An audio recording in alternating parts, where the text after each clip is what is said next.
Freezing temperatures and below-zero wind chills sucked much of the northern United States on Wednesday, even setting a record in a Minnesota city so cold it's called the Icebox of the nation, and will stay put for days to come as snow-hardened Erie digs out from a record snowfall. Forecasters warned of hypothermia and frostbite from Arctic air settling in over the central U.S. and spreading east.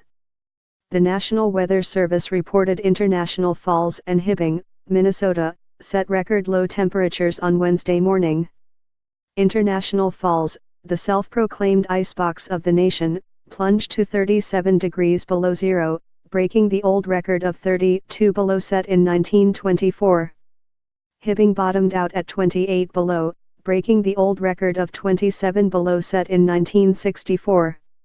Wind chill advisories or warnings were in effect for much of New England, northern Pennsylvania and New York.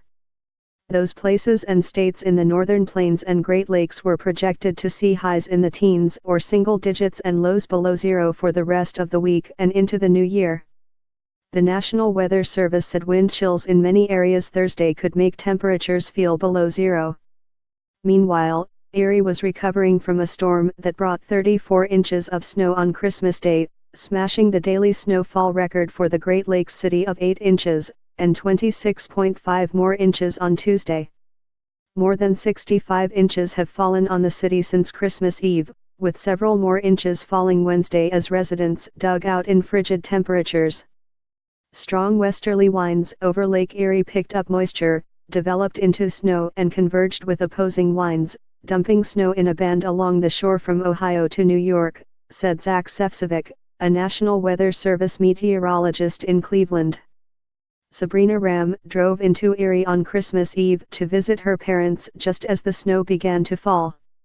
Ram, who lives in suburban Washington, D.C., and her father spent 5 hours on Christmas and 2 hours on Tuesday clearing the driveway. In D.C., we'd be out of commission for weeks, Ram said. Things here are pretty much back to normal now. She said she was going to build a snowman but didn't know where to start. Where do you put it? And she went outside to clear off the satellite dish before falling face first into the snow because she couldn't figure out where the porch ended. I totally just flew forward while my dad laughed at me, Ram said.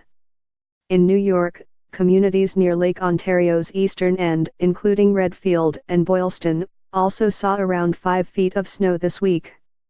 The storm's timing was good, since people were off the streets and staying home for Christmas, giving plows more space to clear streets, officials said.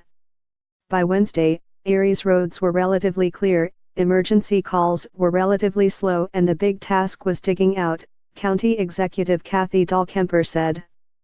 We're used to a lot of snow here in Erie, but this is unprecedented, the amount we got, Dahlkemper said. In Mill Creek, outside Erie, it took Kathleen Pockovic and her son 2 hours to shovel out so she could make it to her waitressing job. The 5-mile, 8-kilometer, drive to Dave's Diner in downtown Erie took an hour. Pockovic and the cook opened the restaurant at a little after 6 a.m. in single-digit temperatures. We're dedicated people, I guess, Pockovic said.